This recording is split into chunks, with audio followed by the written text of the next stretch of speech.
ಒಂದೇ ಮಾತರಂಗೆ ಸೋನಿಯಾ ಗಾಂಧಿ ಅವಮಾನಿಸಿದ್ದಾರೆ ಎಂಬ ಬಿಜೆಪಿ ನಾಯಕರ ಆರೋಪ ಈಗ ರಾಜಕೀಯ ಜಿದ್ದಾಜಿದ್ದಿಗೆ ವೇದಿಕೆ ಕಲ್ಪಿಸಿಕೊಟ್ಟಿದೆ. ಬಿಜೆಪಿ ಸೋನಿಯಾ ಅವರನ್ನ ಅವಮಾನಿಸಿದ್ದು ನಿಜ ಅಂತ ಹೇಳ್ತಿದ್ರೆ, ಕಾಂಗ್ರೆಸ್ ನಾಯಕರು ಒಂದೇ ಮಾತರಂ ಹೇಳ್ತಿದ್ದೇ ತಪ್ಪು, ಅದನ್ನ ಸರಿ ಮಾಡಿ ಅಂತ ಸೋನಿಯಾ ತಿಳಿಸಿದ್ರು ಅನ್ನೋ ವಾದವನ್ನ ಮುಂದಿಟ್ಟಿದ್ದಾರೆ.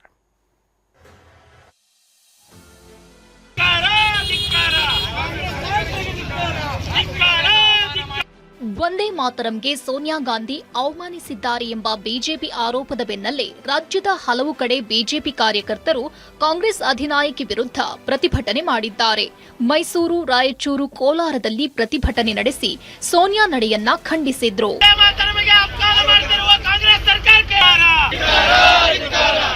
ಬಿಜೆಪಿ ನಾಯಕರ ಆರೋಪಗಳಿಗೆ ಕಿಡಿಕಾರಿದ ಕೆಪಿಸಿಸಿ ಅಧ್ಯಕ್ಷ ಬಿಕೆ ಹರಿಪ್ರಸಾದ್ ಚೇರ್ ತಂದ್ಕೊಡಿ ಎಂದಿದ್ದಾರೆ.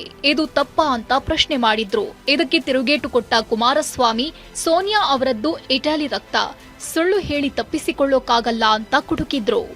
ಚೇರ್ ತಂದ್ಕೊಡಿ ಅಂತ ಹೇಳಿದ್ದಾರೆ, ಅಷ್ಟಕ್ಕೆ ಸ್ಟಾಪ್ ಅಂತ ಹೇಳಿದ್ದಾರೆ. ಅವರು ಸ್ಟಾಪ್, ಅವ್ರು ಚೇರ್ ನಿಲ್ಲಕ್ ಆಗ್ತಾ ಇಲ್ಲ, ಚೇರ್ ತಂದು ಕೊಡಿ ಅಂತ ಹೇಳಿದ್ದಾರೆ. ತಪ್ಪ ಅದು? ಹಿರಿಯರಿಗೆ ಗೌರವ ಕೊಡ್ತಕ್ಕಂಥ ಕೆಲಸ ಸೋನಿಯಾ ಗಾಂಧಿ ಅವರು ಮಾಡಿದ್ದಾರೆ. ಅವ್ರು ಮಾಡಿರೋ ಭಾಷಣದ ಜಾಗಕ್ಕೆ ಹೋಗಿ ಗಂಗಾ ನದಿ ತಗೊಂಡು ಶುಚೀಕರಣ ಮಾಡ್ಲಿಕ್ಕೆ ಹೋಗಿಲ್ಲ ಸೋನಿಯಾ ಗಾಂಧಿ ಅವರು. ಈಗ ಸೋನಿಯಾ ಗಾಂಧಿಯಿಂದ ನೀವೇನು ಬಯಸಕ್ ಸಾಧ್ಯ? ಸೋನಿಯಾ ಗಾಂಧಿ ಅವರೇನು ನಮ್ಮ ರಾಷ್ಟ್ರದವರ? ಅವರೇನೋ ಹಿಂದೆ ಮದುವೆ ಆದರೂ ಬಂದರು, ಆದರೆ ಅವ್ರ ರಕ್ತ ಹರಿತಿರೋದೆಲ್ಲ ಹೆಚ್ಚು ಕಡಿಮೆ ಇಟಲಿ ರಕ್ತವೇ ಅಲ್ವಾ? ಆ ಸನ್ನೆ ಪನ್ನೆಗಳು ಏನೇನು ನಡೆದವೆ, ಅದಕ್ಕೇನೋ ಕುರ್ಚಿ ಹಾಕಲಿಕ್ಕೆ ನಾವು ಸನ್ನೆ ಮಾಡಿದ್ದು ಅಂತಕ್ಕಂಥ ಕಾರಣಗಳು ಕೊಡ್ತಾ ಇದ್ದಾರೆ. ಇದು ಸತ್ಯಾಸತ್ಯತೆ ಜನ ನೋಡ್ತಾರೆ. ಈಗ ಅಷ್ಟು ಸುಲಭ ಅಲ್ಲ, ಸುಳ್ಳು ಹೇಳಿ ತಪ್ಪಿಸ್ಕೊಳ್ಳಿಕ್ಕೆ ಆಗೋದಿಲ್ಲ. ಇನ್ನು ಒಂದೇ ಮಾತರಂಗೆ ಗೌರವ ನೀಡೋ ವಿಚಾರವಾಗಿ ಬಿಜೆಪಿ ಕಾಂಗ್ರೆಸ್ ನಾಯಕರ ಮಧ್ಯೆ ಮಾತಿನ ಜಟಾಪಟಿಯೇ ನಡೆದಿದೆ.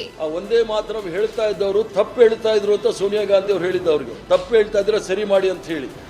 ಈ ಅಮಿತ್ ಶಾ ತಡಿಪಾರಿಂದ ನಾವೇನು ಕಲಿಬೇಕಾದಿಲ್ಲ, ಎಲ್ಲ ನೋಡಿದೀನಿ. ಸೋನಿಯಾ ಗಾಂಧಿ ಅವರು ಬಹಳ ಸ್ಪಷ್ಟವಾಗಿ ಹೇಳಿದ್ದಾರೆ, ನೀವು ಹೇಳ್ತಾ ಇರೋದು ಸರಿ ಇಲ್ಲ, ಸರಿ ಮಾಡಿ ಅಂತ ಹೇಳಿದ್ದಾರೆ.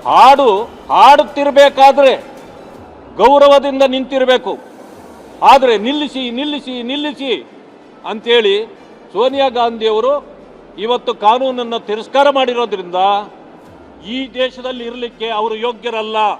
ಮೊನ್ನೆ ನಿಮ್ಮ ಬಾಸುರಿ ಸ್ವರಾಜ್ ಅವರು, ಸುಷ್ಮಾ ಸ್ವರಾಜ್ ಅವರ ಮಗಳು, ಅವರು ನ್ಯಾಷನಲ್ ಆಂಥಮ್ ಮಧ್ಯದಲ್ಲೇ ಹೋಗ್ಬಿಟ್ರಲ್ಲ, ಅದಕ್ಕೆ ಯಾಕೆ ಕಂಪ್ಲೇಂಟ್ ಕೊಟ್ಟಿಲ್ಲ ಅವರು? ಬಿಜೆಪಿ ಯುವ ಮೋರ್ಚಾದವರು ಇವ್ರ ಹತ್ರ ನಮಗೆ ದೇಶಭಕ್ತಿ ಸರ್ಟಿಫಿಕೇಟ್ ಬೇಕಾಗಿಲ್ಲ ಅಪ್ಪ. ಸೋನಿಯಾ ಗಾಂಧಿ ಒಂದೇ ಮಾತರಂಗೆ ಅಗೌರವ ತೋರಿದ್ದಾರೆ ಅಂತ ಬಿಜೆಪಿ ಆರೋಪ ಮಾಡ್ತಿದ್ರೆ, ಕಾಂಗ್ರೆಸ್ ತಮ್ಮದೇ ಸ್ಪಷ್ಟನೆಗಳ ಮೂಲಕ ಕೇಸರಿ ನಾಯಕರ ಬಾಯಿ ಮುಚ್ಚಿಸುವ ಕೆಲಸಕ್ಕೆ ಮುಂದಾಗಿದ್ದಾರೆ. Bureau report, TV9.